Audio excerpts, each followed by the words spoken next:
Kama inavyoeleza taarifa ya uchambuzi wa changamoto na ushauri kutoka ofisi ya mwanasheria mkuu ya serikali, kifungu cha 3(1)(8) inasomeka kwamba kwa kuwa hati ya makubaliano MOU ilishatenguliwa na Tume ya Ushindani, ni muhimu wanahisa wote wawe na hati ya makubaliano ya hisa (shareholders agreement) ili kuonesha mgawanyo wa mapato dividend na makubaliano mengine katika kuendesha kampuni.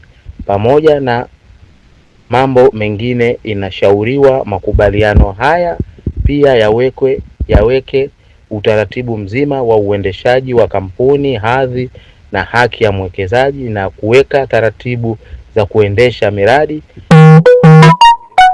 ya uwekezaji katika klabu ikiwemo mradi wa Bunju. Hivyo ndivyo inavyosomeka. Kama tunavyoelewa kisheria, ushauri wa ofisi ya mwanasheria mkuu wa serikali ni sheria, kwa maana huwezi kukinzana nazo, na ndio maana umeomba ushauri wa kuelekeze ili usikinzane na vifungu vya sheria. Kwa hayo ndiyo ambayo Simba inatakiwa kufata sheria. Kutojua sheria haimaanishi kwamba sheria haitofuata mkondo wake. Simba kama kuna makosa tunayafanya, tunawaomba viongozi wetu waweze kuyaweka haya masuala sawa. Tunaelewa kitaalamu huwa kuna utaratibu wa document review, wakae chini, tunatakiwa pande zote zikae kufanya document review, kuangalia hiki sawa, hiki hakiko sawa. Kwa hii ni kazi ya uongozi wa klabu ambayo ukisimamiwa na mwenyekiti wetu Muktadha Mangungu.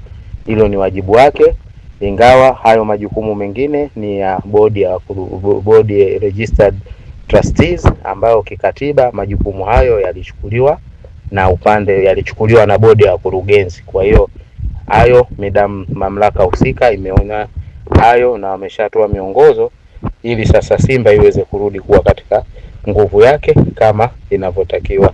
Simba Sports Club, nguvu moja, na umoja wetu ndio ushindi wetu na ndio mshikamano wetu ndio ambao unaweza kutufikisha kwenye malengo tunayotaka. Rai yangu ni kuwaomba wana Simba tuwe wamoja, tuendeleze umoja wetu wa nguvu moja, tushirikiane na viongozi, tushirikiane na bodi ya kurugenzi, tushirikiane na mwekezaji, kwa sababu kipindi hichi manake kama tupo kwenye kipindi cha mpito kisubiria katiba iweze kupita na hayo mambo mengine yaweze kufanywa kazi na kuruhusu fursa za wawekezaji wengine, na yeye akiwemo kuwa ni mwekezaji namba moja kama mwanachama ambaye ameomba hisa hizo. Kwa sababu hiyo rai yangu, kwa maana tuna mechi za mashindano ambazo zinaendelea. Haya ambayo yanaendelea kwenye upande wa management na upande wa taasisi, sisi kama wanachama, wadau na mashabiki na wapenzi tuendelee kuyaacha, tuachie management waendelee nayo, na pia kwenye masuala ya technical, na maana ni benchi la ufundi na management pamoja kuhakikisha tunapata ushindi na mchango wetu.